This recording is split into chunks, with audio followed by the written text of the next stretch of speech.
Good morning, all the students of Modern Raj Public School. Today, are we going to study Social Science chapter number 2, India during the struggle period 1206 AD to 1757 AD. Okay, let's start. India was continuously attacked by foreign invaders. The Indians bravely opposed and struggled against these invasions. यानी कि जो Indians India में जो है foreign attacks जो है continue हो रहे थे. फॉरेन इन्वेडर्स का मतलब है बाहरी आक्रमणकारी, वो जो है इंडिया में कंटिन्यू अटैक कर रहे थे.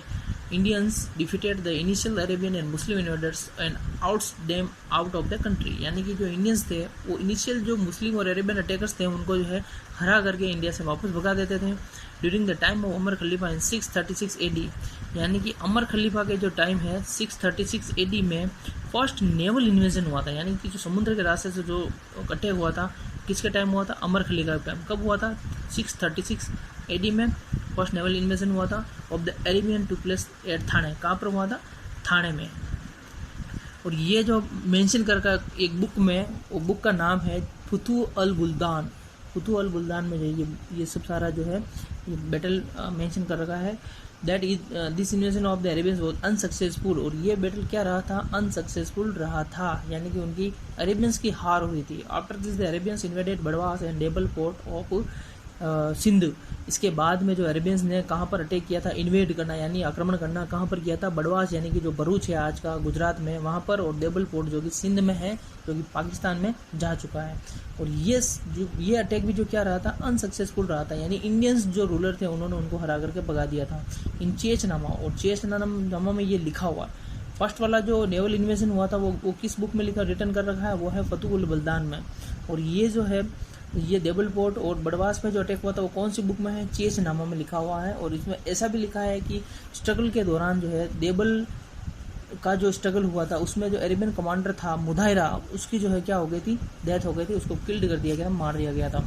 इन 712 AD battle took place between Mohammad bin Qasim and Dahir the king of Sindh. यानी कि मोहम्मद बिन कासिम और दाहिर के बीच में एक बैटल हुआ था. दाहिर जो सिंध का किंग था, सिंध जो इंडिया का ही पार्ट था पहले, अब जो है वो पाकिस्तान में जा चुका है. और मोहम्मद बिन कासिम कहाँ का था? अरब अटैकर था.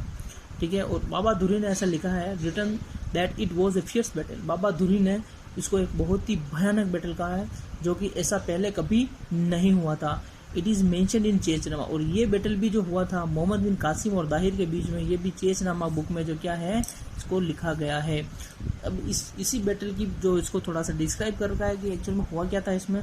द काफिर्स यानी कि नॉन मुस्लिम, यानी कि जो दाहिर की जो सेना थी वो, उनको काफिर कहा गया है यहाँ पर. Surrounded the Arabian army from all the four sides and the Islamic army got confused and was disarrayed by the brave and rigid way to fight of the defender. यानी कि जो है दाहिर की जो सेना थी उसने मोहम्मद बिन कासिम की सेना को जो है चारों तरफ से सराउंड कर लिया था. और इस्लामिक जो आर्मी थी वो कंफ्यूज हो गई थी. ठीक है. इनकी बहादुरी से. इनकी बहादुरी से, दाहिर की जो सेना थी उसकी बहादुरी से. In between all this, coincidentally, a arrow struck in Dahir's chest, who was riding an elephant, and the king died. और इसी बीच में जो दाहिर जो था सिंध का किंग, उसके चेस्ट में एक एरो स्ट्रक कर जाता है. एरो स्ट्रक कर जाना लग जाता है और जो है वो दाहिर की जो है डेथ हो जाती है. ठीक है. इवन आफ्टर दिस, इसके बाद भी जो वॉरियर थे, जो दाहिर के जो वॉरियर थे, राजकुमार जैसे और उनकी रानी थी रानी बाई, उन्होंने जो है अपने फोर्ट को क्या किया था? प्रोटेक्ट किया था. राजकुमार जैसिया और रानी बाई ने अपने फोर्ट को प्रोटेक्ट किया था. नेक्स्ट बात करेंगे Mohammad Ghaznavi had to fight fiercely against the royal rulers of Kashmir and Jaipal and Anandpal. Kashmir के जो दो रूलर थे जयपाल और आनंदपाल, उनके अगेंस्ट मोहम्मद गजनवी ने, नॉट गोरी नहीं, गोरी की बात हम आगे बढ़ेंगे, गोरी आगे आने वाला, ये रहा गोरी. तो मोहम्मद गजनवी अलग है, गोरी अलग है. तो मोहम्मद गजनवी ने कश्मीर में अटैक किया था जयपाल और आनंदपाल के अगेंस्ट, और उन दोनों ने जो बहुत ही फियर्स बैटल लगा था, भयानक युद्ध उन्होंने लड़ा था. अब बात करेंगे मोहम्मद गोरी की. Mohammad Ghori was defeated several times by Prithviraj Chauhan. Prithviraj Chauhan और मोहम्मद गोरी की जो बैटल हुआ था, इसमें पृथ्वीराज चौहान ने मोहम्मद गोरी को कई बार हराया था. तो मोहम्मद गोरी और पृथ्वीराज का हम यहाँ पर थोड़ा सा देख लेते हैं एक्चुअल में है क्या इनका. मोहम्मद गोरी वर्सेस पृथ्वीराज. पृथ्वीराज चौहान अजमेर का रूलर था और मोहम्मद गोरी जो था वो गोर रीजन का, जो कि अफगानिस्तान के आसपास पड़ता है, गोर रीजन का रूलर था। ठीक है, इसने अटैक किया था और इनके बीच में फर्स्ट बैटल हुआ था, वो हुआ था फर्स्ट बैटल ऑफ तराइन, वो हुआ था 1191 में। और ये बैटल जीता था पृथ्वीराज चौहान ने। और पृथ्वीराज चौहान ने क्या किया, भागती हुई मोहम्मद गौरी की सेना और मोहम्मद गौरी का पीछा करके उसको मारा नहीं, उसको छोड़ दिया, जिंदा जाने दिया। और इसका रिजल्ट ये रहा कि अगले ही साल सेकंड बैटल उसने मोहम्मद गौरी ने वापस अटैक किया और सेकंड बैटल हुआ तराइन में। तराइन जो बैटल फील्ड है वो कहाँ पर है, हरियाणा में।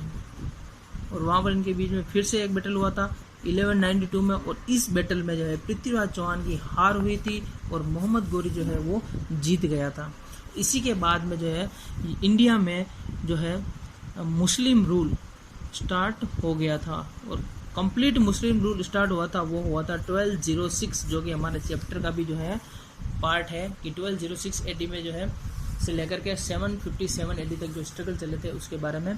तो 1206 में जो है कैसे स्टार्ट हुआ था, क्योंकि 1192 में जीता था मोहम्मद गौरी, तो लेकिन इसने क्या किया, 1206 तक थोड़ा रूल किया इसने।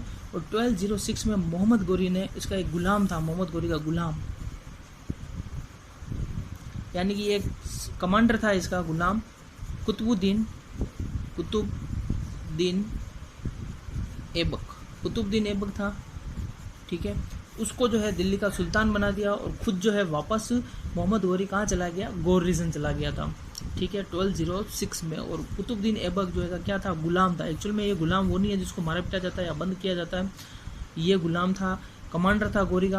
और गौरी का बहुत ही वफादार था ये, इसलिए इसको जो है कुतुबुद्दीन ऐबक को दिल्ली का क्या बनाया था, सुल्तान बना दिया था, दिल्ली सुल्तान बना के चला गया था। और कुतुबुद्दीन ऐबक जो है गुलाम होने की वजह से उसको गुलाम कहा जाता था, इसलिए इसने गुलाम डायनेस्टी जो है के नाम से जो ये रूल करना स्टार्ट किया था।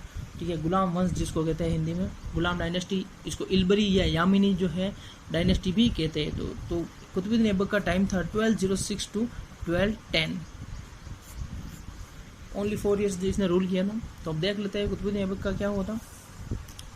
दिल्ली सल्तनत, यानी दिल्ली सल्तनत का जो टाइम था वो था 1206 AD टू 1526 AD। ठीक है, तो ये हम आज के लिए इतना ही दोस्तों। यामिनी, इल्बरी और गुलाम जो डायनेस्टी है यानी कुतुबुद्दीन ऐबक के बारे में हम कल रीड करेंगे। Thank you.